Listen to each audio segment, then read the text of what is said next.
Another popular way to hit the speed bag is the machine gun or the one bounce, where you're rolling your hands. So you're hitting, it's bouncing, you're hitting the other hand, it's bouncing. There's not a whole lot of tricks to this, it's just practice and getting better and better. Keeping your elbows up nice and high and trying to keep a nice tight spin and then of your hands and trying to find that rhythm.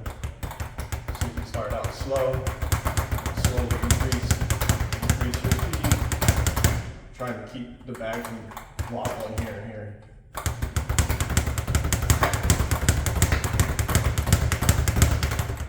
Just takes practice. I actually don't practice this one that much, so I'm not that good.